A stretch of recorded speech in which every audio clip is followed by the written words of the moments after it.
Thank you all for joining. We will get started here very shortly with the virtual session of Bike Summit for Rochester, Minnesota, hosted by We Bike Rochester and only made possible by the sponsors you see here on our screen, on your screens. These are folks who've all made commitments to support bicycling advocacy, education, and ridership in Rochester. So if you haven't visited some of these places, you haven't been there recently to dine, to buy products, services, whatever it might be, just know that these are the folks that really care about bicycling in the area and support you as someone who is interested in bicycling. And I think it's safe to make that assumption that you're joining this virtual session because you're interested in hearing more about bicycling in Rochester. And what a great piece of content today, as will be presented by Alta and co-managing group from the city of Rochester. We have the Department of Public Works and as well as community development. So two city of Rochester entities supporting this project. So with that, I'll just make some brief introductions and hand it over to Colin, Dylan, Sam, and another Matt, the better Matt. The active transportation plan, it is a master plan. So the active transportation master plan is an evolution of several initiatives like the bicycling master plan from 2012. This project, as I mentioned, is co-managed by community development and public works. Matt C. from community development, along with the consultant on the project, Colin Harris, are the primary contacts for this project. You'll hear from Colin. He's with Alta Planning and Design. It's a group based out of Minneapolis, St. Paul. He uses he, him pronouns and is a senior associate at Alta. So today we anticipate about half of the time for the presentation and half for discussion and listening. So truly a dialogue. And we plan to have a little background on the active transportation plan, but we'll have most of the presentation be interactive. So make sure you have your keyboard, mouse, and or other abilities to share your input, because that's really what this is about. With that, may I hand it over to you, Colin, to take us away? Thanks so much, Matt. Good afternoon, everybody. Colin Harris, engineer with Alta Planning and Design. Thanks for the introduction, Matt. And I think I might need to have co-host position, or if you want to stop your screen, maybe I can share my screen now. Screen 3 there. Looks like the screen is being shared. So good afternoon again. Like Matt said, I'm joined by Dylan and Sam and Matt Z. And we're very grateful to be with you this afternoon to have a chance to discuss the active transportation plan for the city of Rochester. And Matt, would you be willing to give a bit of brief background before we get into the conversation? Sure. Can everyone hear me? This is Matt with the city of Rochester. Yes. Hey, everyone. Welcome. Yeah, so we can just go ahead and dive right in. Generally speaking, I just wanted to make sure everyone has a kind of a holistic understanding of, what is the active transportation, or what are we seeking to do here? So the first thing is that an active transportation plan just generally seeks to provide a citywide system update to our visions and create an ongoing framework for investing in active transportation within the city of Rochester. Olmsted County had a 2012 Rochester area bicycle master plan, and this applied to overall the entire county as well as the city. And so we are essentially seeking to update this both with a lot of new data and then plans that have been conducted in the last even 2 to 5 years, for example. Typically speaking, active transportation plans, they try to look at our streets from an all users perspective. And so pretty much everything that you see here, from biking to driving to dog walking to walkers, runners, transit, generally essentially making those pedestrian form of transportation safer, more comfortable, more practical, and overall more enjoyable travel options for everyday trips. We hope to set goals so that decisions reflect community values, as well as the plan hopes to guide consistency in how choices are made from maybe a policy standpoint even. So how we prioritize certain projects over others, maybe what goes into the design of our streets, and then even how, again, how city funding is actually distributed. And then lastly, we're really hoping that this plan itself is just another step in creating momentum towards just a perspective or a culture shift in Rochester. So whether that's for our own residents within the city, as well as many of the visitors that we do see coming in and out for vacation, for medical trips, whatever it may be. We're really just advocating for increasing our active transportation mode share and away from particularly single occupancy vehicle trips and then single occupancy development even. Next slide, Colin, thank you. So what will be in the Rochester Active Transportation Plan update specifically? We are looking to have a current conditions and infrastructure evaluation and inventory, so pretty holistic understanding of where we're at here in 2020, 2021. Alta also conducted several interviews with our city teammates to gain a very holistic understanding of the sort of the current project planning and engineering processes in place, and so they'll provide us with some recommendations on how we might be able to improve this. We're looking to also include a standalone guide that has or that's focused on design guidelines geared towards city staff, whether that's planners or engineers, as well as contractors and community stakeholders alike. And we're hoping that this is sort of a standalone document that puts things sort of into perspective. We're looking to map to obtain a network for both priority bicycle streets and corridors, as well as priority walking and safe school routes. And then finally, just comprehensive recommendations for improving the active transportation environment that the city can apply towards existing programs and policies, or any updates that we might have down the line. Next slide. So where have we been? Several of you in the audience may be very familiar with this. We are sort of wrapping up our online outreach phase, and that started back in, I believe, late May, early June. And so you might be familiar with this screen here. If you're not, we have a QR code on screen that essentially leads you to a survey where you can provide us with some thoughts on active transportation in the city, what might prevent you from walking and biking more, what you enjoy about it, stuff like that. And so basically over the last 3 months, we've conducted public outreach via survey and a web map. And so we're currently at nearly 1,000 responses. And so this will continue to be open through the end of the week. And so if you or someone you know has been putting this off, this is just a friendly reminder to, pull out your smartphone and pull up that QR code, I suppose. We really appreciate the survey, your responses to that survey. Next slide, thank you. And this is the web map that we also have. And there's a QR code right there. You can see Colin took this screenshot from, maybe a couple of days ago. And this pretty much just allows users to kind of identify routes or points that may be points for improvements or routes that work well, for example. And so we've had a lot of users, you can see how the orange essentially identify, where they'd like to see network improvements or just reporting problems overall. But then there's also a few green sprinkled in there, just essentially showing what has worked well and what users of our system like to see more of. Next slide.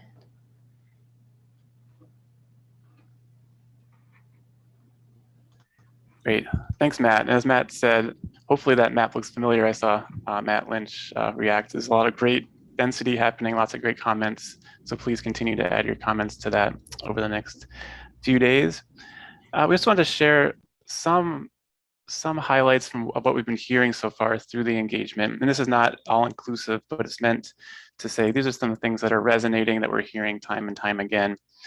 I want to share this with you as a status. The idea that everyone should feel safe and included. Prosperity in the city is currently not shared equally. Improved walkability is important. Thinking about this as an active transportation plan, centering walkability is a theme that we've been hearing. Creating plans so families and future generations can thrive. Accessibility is a big focus of the plan, increasing access for people throughout the city. global warming, climate change, climate crisis, this has come up quite a bit, adding trees as part of thinking about increasing walkability and bikeability. Trees and green spaces related directly to happiness and comfort, people have been mentioning, and also friendly environment for kids and families and future generations. For people specifically with low vision, thinking about contrast is very important. In other words, the degree between light and dark in infrastructure. Listen more to people who are new immigrants, high schoolers, and people of color. More buffer or dividers needed between bike and car lanes. People driving too fast on streets and therefore not feeling comfortable sharing that space while biking. Disconnected low stress trails and sidewalks, so thinking about that overall low stress network. Maintenance, especially in winter. It's important because walking and biking is fun, reliable, low cost, good exercise. Finally, just a sample from what we've been hearing, more time is needed to cross the street, especially if we're thinking about all ages and all abilities. So we're continuing to be, we're listening in the engagement phase right now for a little bit longer, and that's part of the timing of this is really great. So we want to hear from you as part of the engagement today. We started to think about how the engagement could be wrapped into goals for the plan. And this is a draft set of four goals, and we'll be refining this more with the project steering committee over the next few weeks, but want to share it with you as well. Thinking about four main goals under four categories: health and equity, investing in enjoyable places for people of all ages and abilities to walk and bike with dignity year-round, especially in equity priority areas. Safety, centering active transportation safety, not just in bike ped projects, but in all plans and all policies and investments within the city. Building upon resiliency work happening in the city, creating streets and trails that make Rochester more resilient in the future. And economy too, thinking about walking and biking infrastructure as tools to address community prosperity.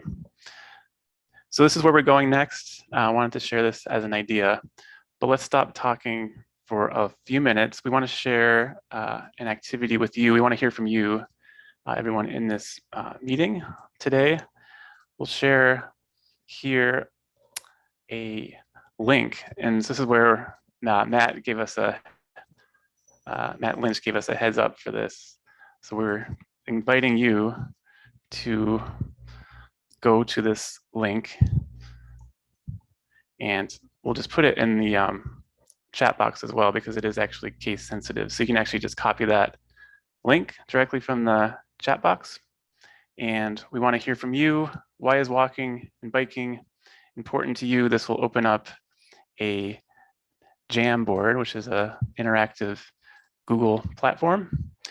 And what you want to do, I'll just share this over here. You can see this, grab a sticky note from the left, just click on that sticky note, and that should open up a dialog box for you, and just add a note, one word even, or an idea per sticky note.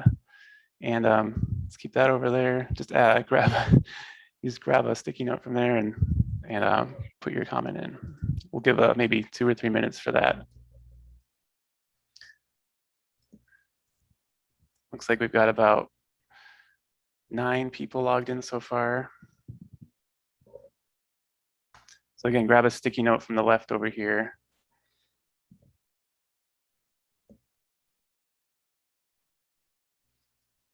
There's the sticky note box right here.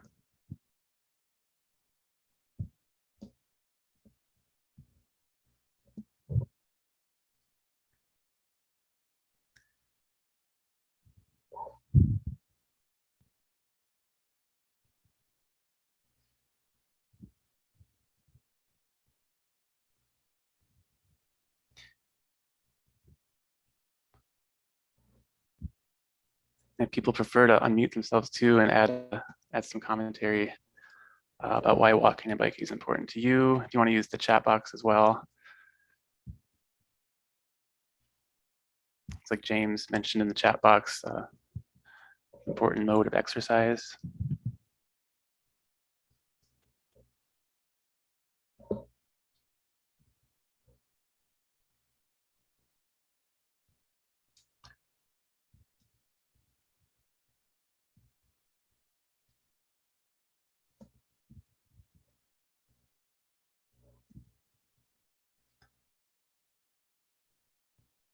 Great, maybe take another 30 seconds or so. Yeah, again, feel free to unmute, add something in the chat box, or add a sticky note. We'll put everything together on this board ultimately. Hey, Colin, it looks like someone was asking if you could toggle back to the QR link. Maybe they wanted to get a photo and enter the. Yeah, thanks, Dylan. That way. Yeah, there you go.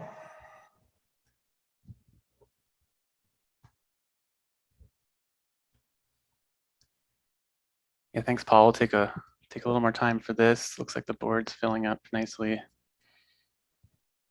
And then, Colin, if we do move on and people still have want to provide feedback, this Jamboard will stay open, right? It doesn't just shut down here in a minute, correct? Yeah, that's a great suggestion and reminder. Dylan, if you don't get to it right now, this will not go away. We might even need to make another frame. I'll create another frame at the top. So if after this meeting, if people want to come back to this, add a few more sticky notes, feel free to. I'll just pull this back over for a second, just to show people with my mouse on the top center of the window. There's a frame bar, so you can click to the right and get to the next frame. Feel free to add some more sticky notes on the second frame if we're running out of space.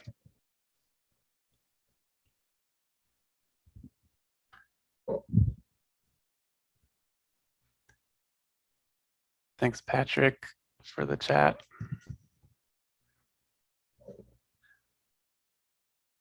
All right, as we're wrapping up this exercise, any surprises, things anyone wants to highlight in particular from what they're seeing or what they wrote down?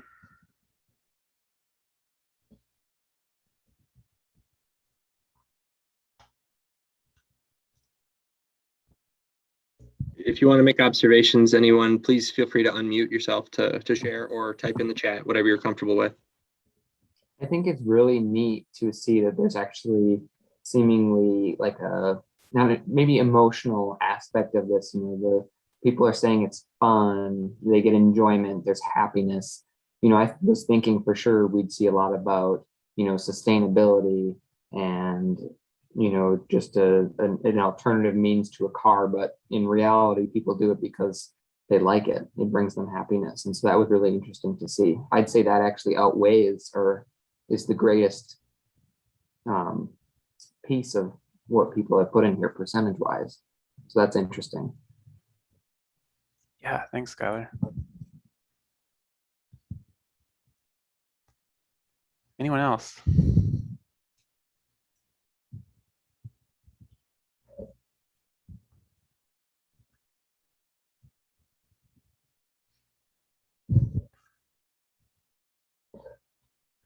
Great. Well, again, you have the link for this. This will remain open. So anytime, this week, even if you want to come back into this and take a look and add a few more notes, we'll be using this as part of the overall engagement in terms of having involvement from you.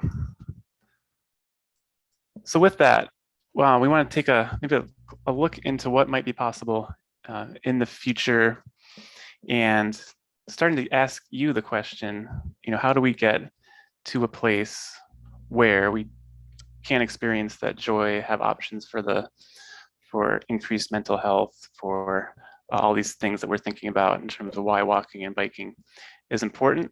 So don't put away your smartphones or other devices yet. We're going to do a quick kind of exercise where we see some potential ideas and we get your kind of immediate input on the idea. And again, these are ideas that we're starting to think about, that we've seen across the country to get to some of these goals around active transportation. So I want to get a sense from you about what they might, or how usable they might be, or the value you might see in them for the city of Rochester going forward. So here's the next challenge here, and it is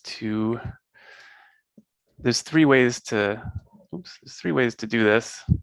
We want to log in to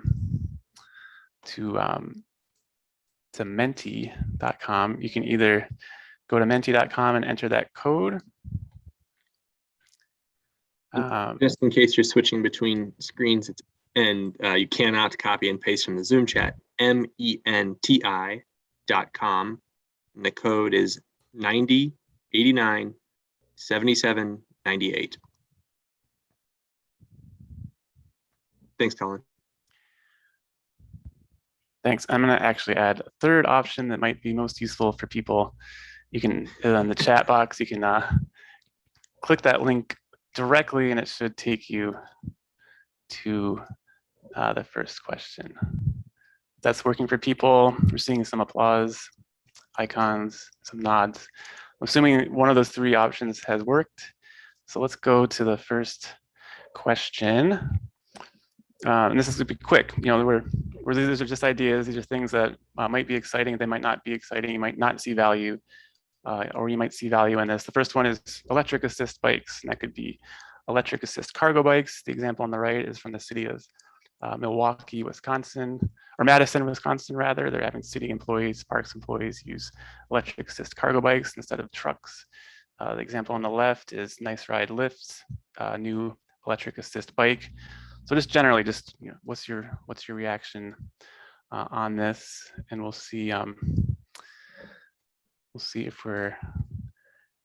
this is going to work here. It looks like it's working. So assigning a value. So again, just I see no benefit to this, or I see immense benefit on this. I'll just share briefly. It was meant to be like maybe 30 seconds each. We're getting about an 8.0 average rating on that. So electric assist bikes. All right. What's the next one? Matt mentioned safe routes to school earlier. It looks like Ashley is on the call. Looks like Tina is on the call. We have a lot of experience with safe routes to school in Minnesota and in Rochester as well. So on this, I'm going to advance to the next, onto the next. So if you're following along on your smartphone or your device, looking at the next question, assign safe routes to school. And again, when we think about safe routes to school, we're thinking about a combination of infrastructure investments as well as non-infrastructure. So programs around education, encouragement, evaluation, and not just schools too. We're seeing in the state of Minnesota a lot of shift towards safe routes all day, to school, from school, to parks, to other destinations as well. So thinking about investing around the schools, around parks, programs, and infrastructure as well. So just a quick look at that. We're seeing about a 9.3 out of 10 on that one. All right, next one is walk audits. So walk audits, walk assessments, a very powerful tool for getting people to experience what it might feel like to walk on a street. And when I say walk, thinking about that as being an inclusive term for ambulatory or non-ambulatory modes. So thinking about inclusive walk audits as well, having an experience with people with disabilities, experiencing infrastructure, and how it might work or might not work so well. So this one is thinking about walk audits as a community engagement tool, but also a way to interact with leadership within the city to have a shared understanding of how inclusive our infrastructure might be. So walk audits, and this is kind of combining with the focus on designing for accessibility.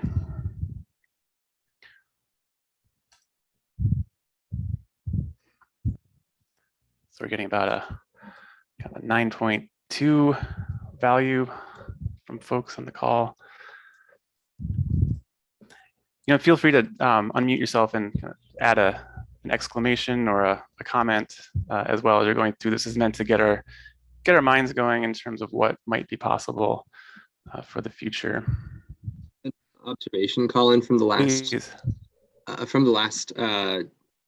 Prompt that was made about safe routes to school. When I was thinking about kids getting to and from schools or points of interest, just destinations for them, I'm thinking about like they are the next generation of people using transportation, whether it be their own under their own power or shared transit, or possibly single occupancy vehicles. So instilling some of those habits early on, allowing for a safe space for them to do that, would probably allow for a greater level of adoption at such an early point in life when habits are being formed.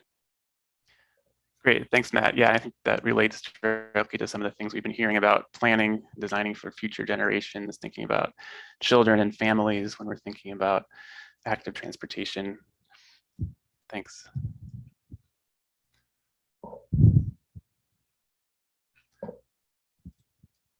Don't forget the county. Thanks, Laura. City council members. All right, the next one, integration with transit. So generally, when we think about active transportation, I'm gonna advance the slide. It should be on the next one now. This is something that's very important for discussion. The city's been working a lot, as Matt mentioned earlier. There's lots of planning efforts happening. One of them is around transit. So, thinking about the idea that everyone walks, especially if you're taking transit. What's that connection to transit?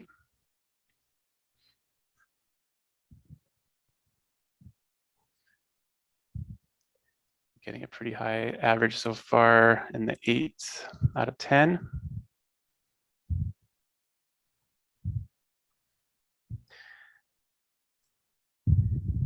Great, and Matt and others, feel free to jump in with any other transit related comments. I can just go ahead. Yeah, I was just going to share. I mean, if you really boil it down, and our transit team will share this same sentiment. Every transit trip begins with a bike trip or walking. So to get to that bus, you're biking, walking, to get to that transit ride. So thinking of how that connection occurs and where we may have gaps and are missing those opportunities to provide, access to public transit.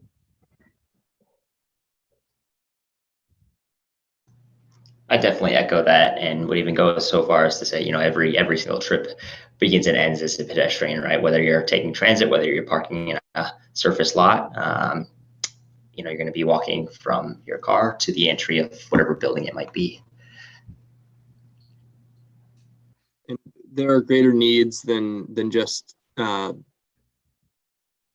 guess when we talk about these community needs, it's greater than any one organization. It's greater than any one group of people. It's for all of us as public. That's why it is public transit.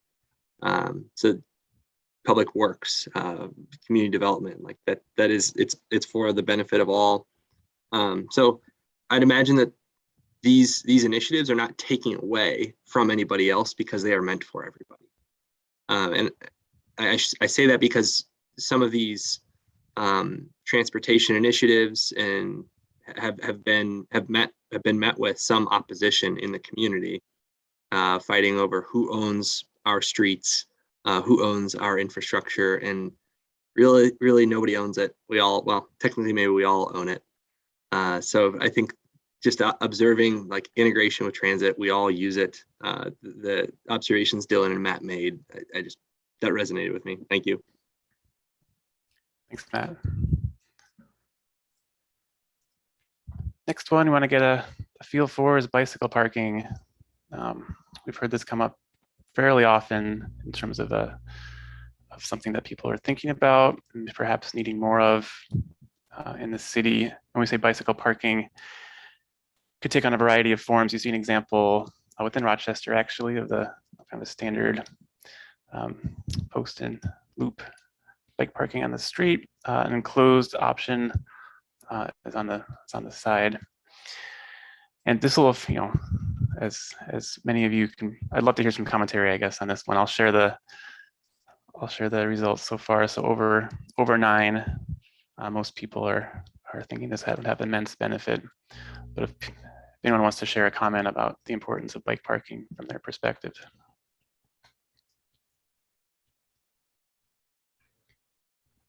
I think the type that's available is important too, to make sure those bike racks fit people's tires today. Yeah. And that, people can safely hook up, and it's not just through the tire. Covered parking, I think, is a big game changer. And that maybe if there's cameras or just people feel safe leaving their bike somewhere is important too. Thanks, Carrie.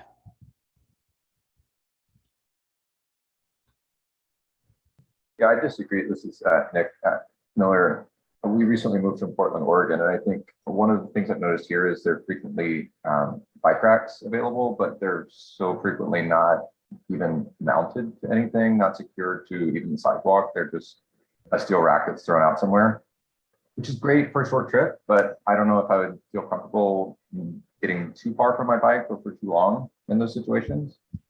And so I think convenience is one thing, but just the quality of the bike parking that's available makes a big difference in being able to hook up to it and feel like I can actually do something in town. Great. Thanks, Nick. Super. Thanks for the chat box comments as well. We're going to do a couple more of these, and then we'll have a chance for Dylan and Sam to talk more specifically about some upcoming projects within the city and have some more chance for discussion. So the next one here is around quick build and demonstration projects. So quick build and demonstration projects using low cost materials to quickly implement active transportation infrastructure. A few examples on the screen include curb extensions with paint and flex posts, some high visibility crosswalks, pedestrian lane on the top left, and separated bike lane, physically separated on the bottom left.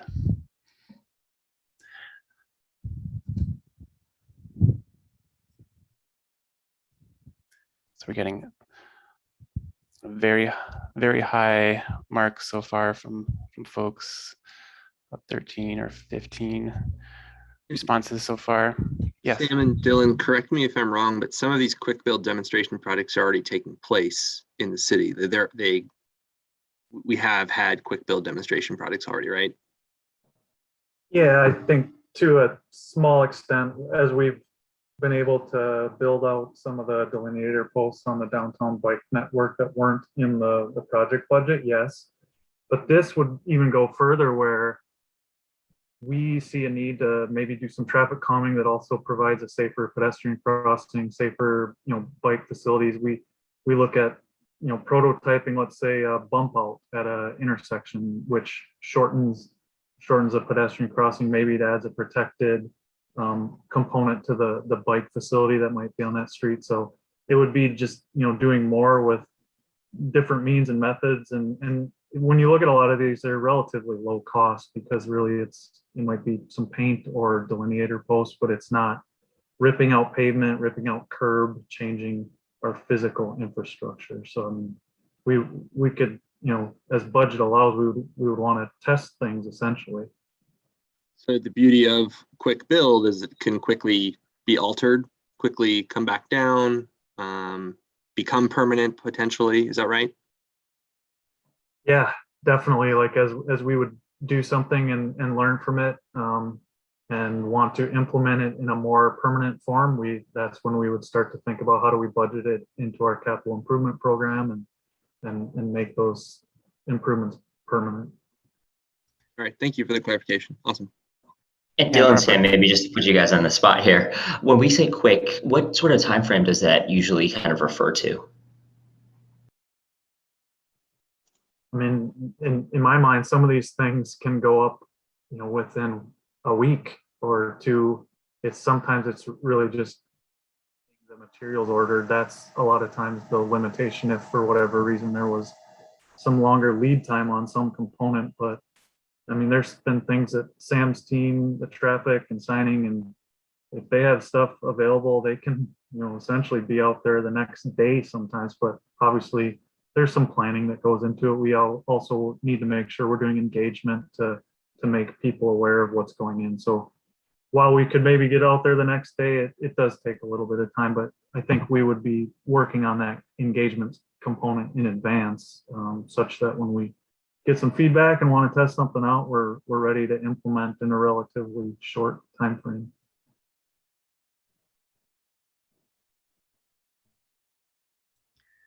And thanks, Barbara. Barbara was also mentioning, supporting quick build as long as it doesn't just stop there. What's the next step in terms of evaluating that and thinking about permanent solutions as a next step? Super. Observation about commuting year-round, snow removal becomes essential, which I'd imagine Dylan and Sam are very familiar with, as that might revolve in the public works realm. So I guess, does quick build and quick removal also allow for ease in snow removal and street maintenance? Snow removal and street maintenance that's probably one of our biggest challenges to continue to build out a more multimodal transportation network, and something that we currently don't have all the resources for. We're improving every year. But as we think about the added equipment pieces, that's that's really the next steps that Public Works needs to take, along with Parks. We partner with Parks as we think about the winter maintenance of our different pedestrian and bike facilities. So that's our next big challenge. I can't say it's perfect, but we have a team that's willing to work together and think about how do we take that next step, such that we can provide more options year round for people. An example of that is what I experienced last year, Dylan, where I was looking forward to getting out early on a fresh snowfall on my fat bike for fun as a workout early in the morning. So I went out, I woke up like at 4:30 and I went out to get to like Cascade Trail, and I was going to go around the trails, unplowed trails. Unfortunately, Public Works had already plowed all the trails, of benefit to all the commuters out there. So it didn't quite fit my needs, but it fit a lot of the needs for people trying to get to and from wherever they were going in the winter months. So just a plug for the work that y'all have done. Thank you. Yeah, I don't want to go down a long discussion necessarily on this. We do a really good job, in my opinion, on the recreational, the off-road facilities, the wider multi-use paths. We've been able to add more resources slowly, but enough to where we can't get every off-street facility in the community, but we hit a really large chunk of it between the Public Works and Parks teams.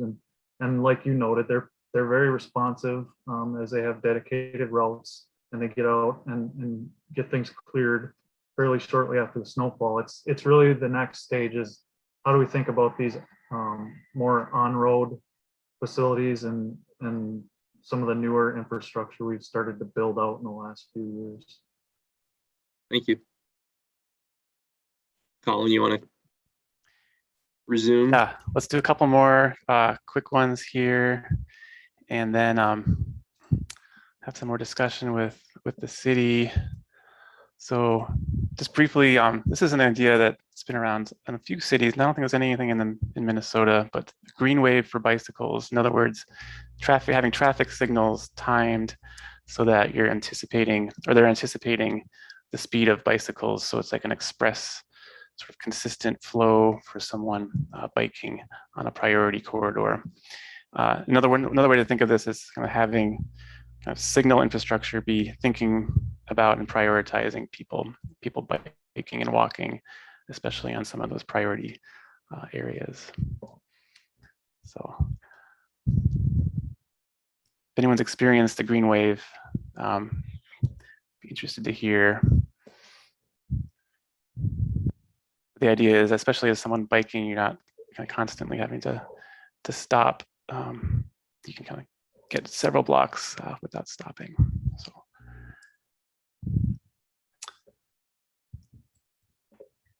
It's really, yep, seeing a comment about bike detection on signals.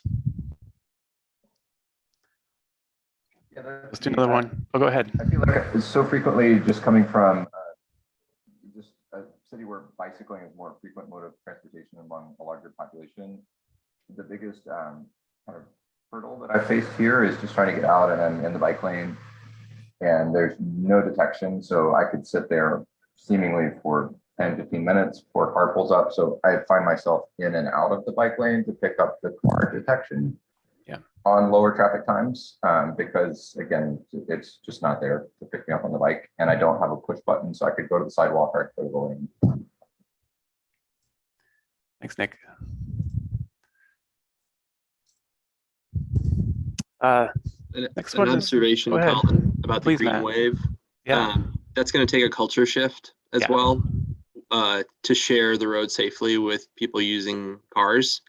I'm just thinking of the right hook.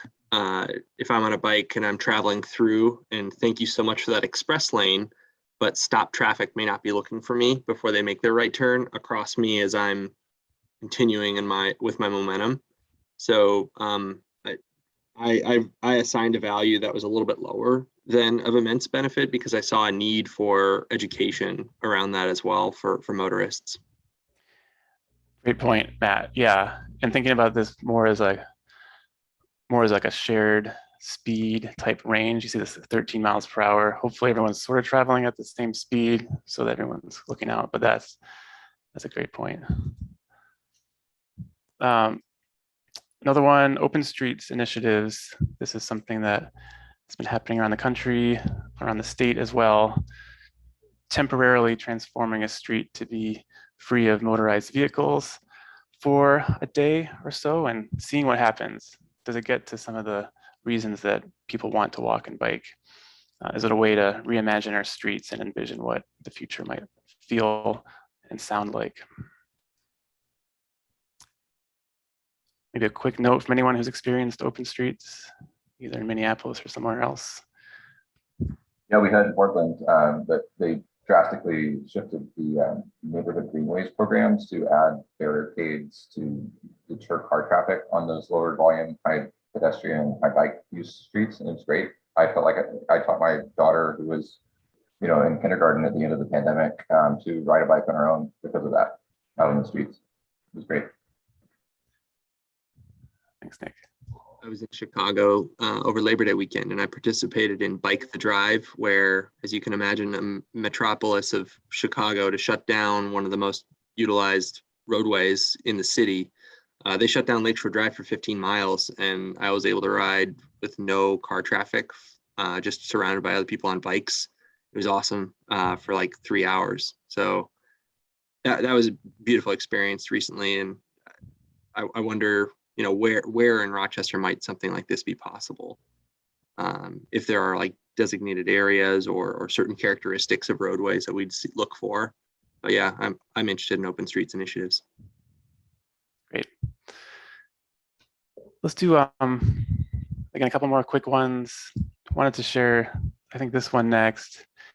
Enhanced crossings, meaning how do we make crossings of streets at grade more comfortable, safe, and welcoming to active transportation users? And it could be a combination of elements such as bike signals, raised crosswalks, beacons, colored pavement, elements such as this. Give a few more seconds for folks to respond. This might be a record-breaking poll.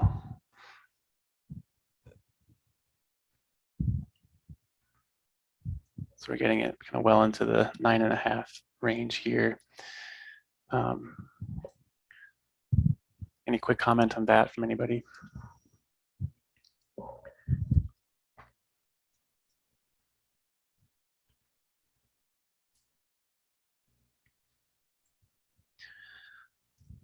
Next one. Neighborhood greenways, bicycle boulevards. In other words, streets that have lower volume car traffic, lower speed from motorized vehicles, an opportunity to potentially share the space with biking, the introduction of traffic calming elements such as that mini roundabout and other elements to address that speed and volume control. And as an alternative, but also as a complement to the overall network, having facilities on larger streets that might be separated, but how do we augment that with shared streets such as neighborhood greenways with the required traffic calming?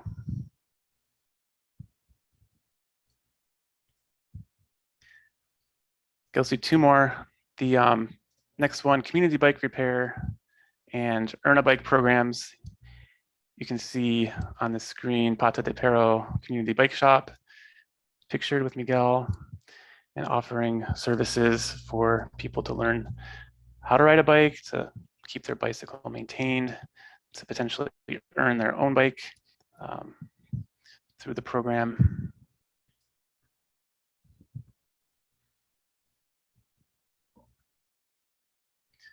So we're seeing generally very high scores for this.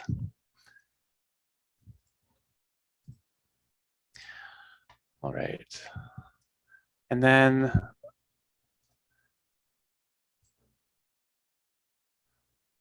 the last one for this exercise, thinking about maintenance, but specifically winter maintenance, and even more specifically, equipment that can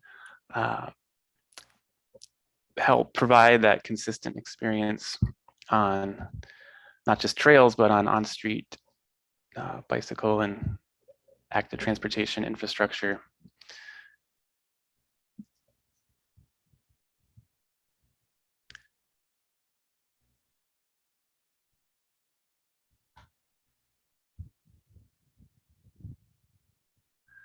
It's truly coincidence that this came up. I was not aware that this slide would be posed that way. So yeah, this is great. So seeing generally high marks for this. All right, looking at the clock. Matt, would you want to take the next slide, kind of looking what's next in terms of the plan going forward, and then want to have some kind of open discussion with everyone. Dylan and Sam might be able to share a few updates coming up, and kind of here's some other questions and provide some more discussion. Sure. Yeah. Yeah. And so we definitely want to kind of make sure we allocate time for some open discussion. So I'll just kind of briefly go over sort of our next steps here. Our public outreach and engagement phase was sort of the midpoint of the project. And so once this week wraps up, we'll be looking to compile all the comments and sort of take a look at all the feedback that we've received and see how our vision, goals, and objectives, as well as any future tasks kind of correlate with those. When it comes to the actual next steps prior to the actual plan completion next spring, we're looking to complete that pedestrian and bicycle design guide, and that was sort of that standalone document that I had alluded to. Colin and his team prepared a sort of table of contents for us, and so we're sort of working back and forth to see what we'd like to see in that specific to Rochester. We'll then go into sort of that network and system development overall, and so that kind of goes into that those primary bike and walking corridors, perhaps. And then in the actual implementation and execution, we'll be looking at project prioritization and phasing. And so that's, what projects fit when, with what amount of funding that we have. And then finally, hoping to have kind of a comprehensive process, program, and policy recommendations. And so that's sort of pulling everything together, including the interviews that Alta had with our city staff, looking at past plans that we already have in place and how we can better integrate those into sort of our development ordinance or the way that we even engineer and install certain projects. We are hoping to have a final plan sometime next spring. And I will turn it back to you, Colin. Thank you. Thanks, Matt. At this point, Dylan, you want to share anything in terms of upcoming projects the city's thinking about? Yeah, I mean, I had put together a list, but I didn't want to sit and walk through all these. It's just a lot of text. I think the important thing to note is the city's had a policy now for, a dozen years. So as a team, when we're doing projects, we're always thinking about all the users on roadways, bikers, walkers, people riding the bus, cars.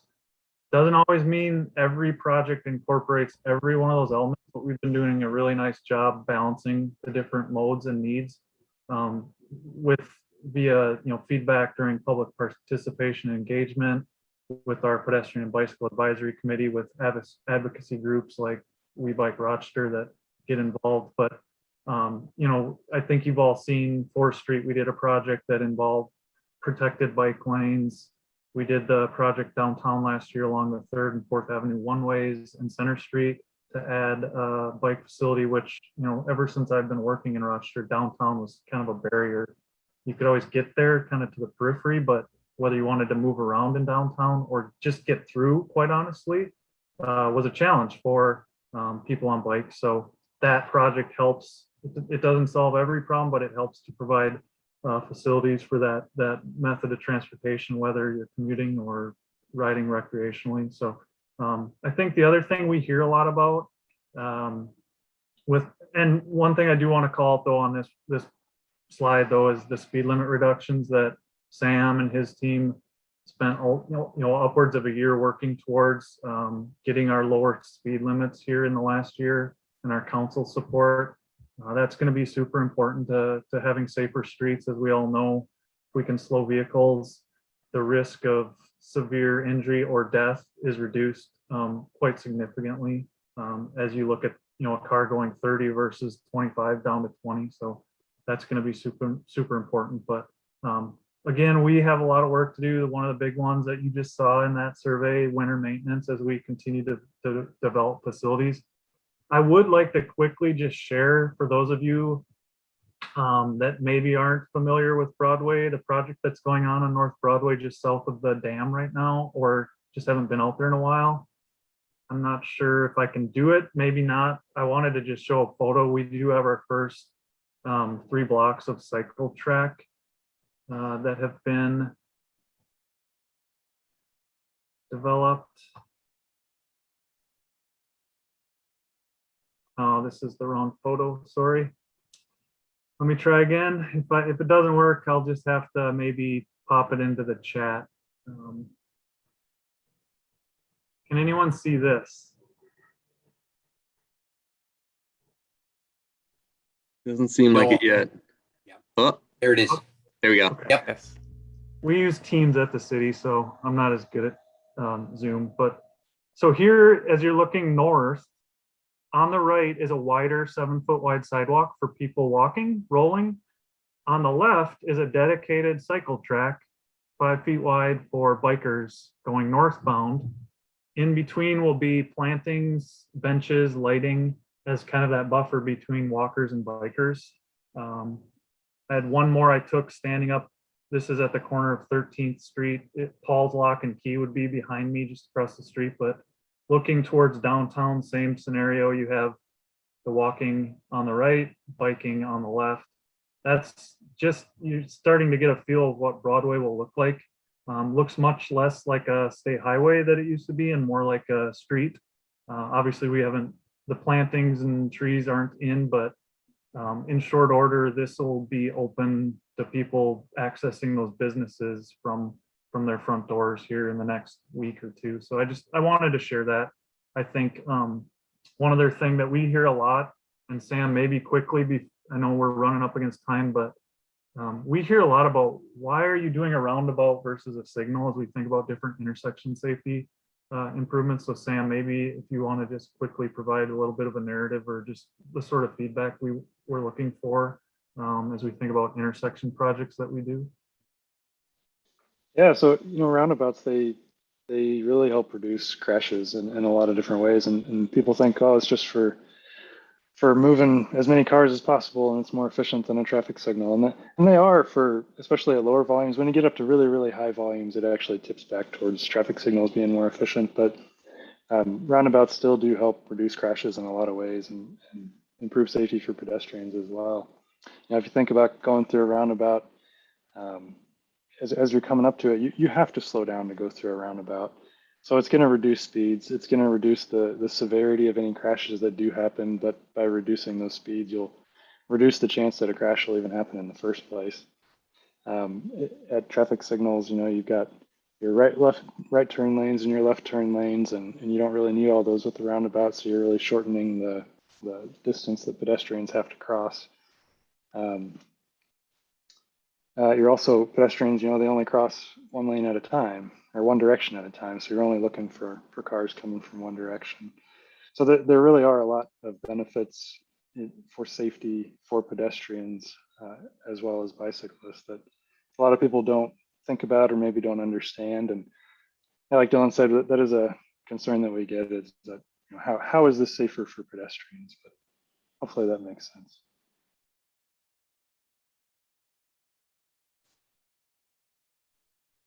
Thanks, Sam. And we have 4 minutes left. And before we go, I just wanted to mention that there's a group ride tonight with drinks and snacks at Old Abe Coffee Company off of 7th Street. So the group ride will start at 6. We'll get back around 6:30 and gather and hang out for a bit. So please feel free to join us there.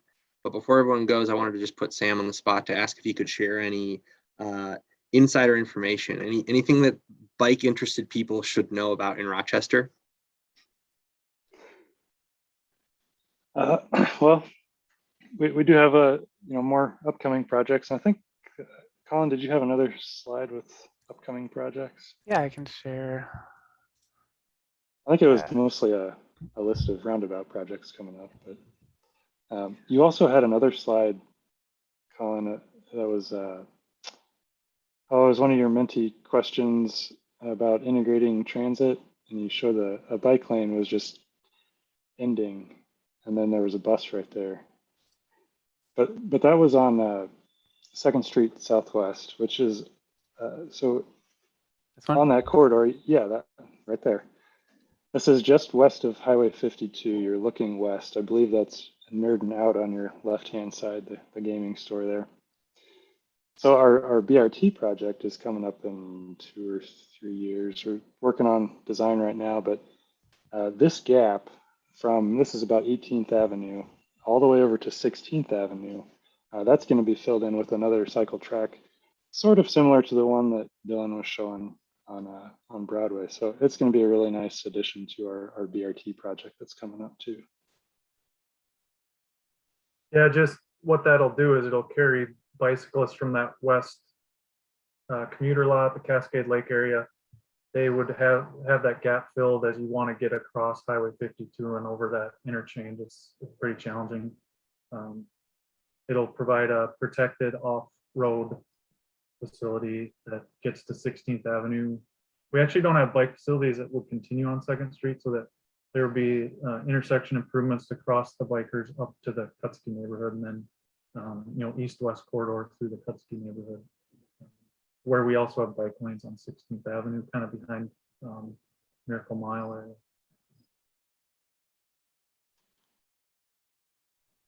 Awesome. Thank you all so much. Well, it's 12:59 now, and I just want to thank Alta and City of Rochester Public Works and Community Development for sharing just about the active transportation plan with a lot of people who, as you can tell, care a lot about this plan and how it's going to affect not only us, but the future generations of people using their bodies to get around Rochester or other modes. So thank you all for the work that you're doing and taking time out of the work week to share that with us. And if you're able, please come by Old Abe's tonight at 6 until whenever to just visit with folks. There's a free pint or beverage on We Bike Rochester, and munchies are going to be provided by Abe. So anyone, please feel free to join us tonight, 6 at Old Abe Coffee Company. And once again, thanks to Colin, Matt, Dylan, and Sam. Thanks so much, everyone. Thanks for having us. Thanks, everyone. Thanks for listening. Thank you. Bye, everybody. Thanks. Take care.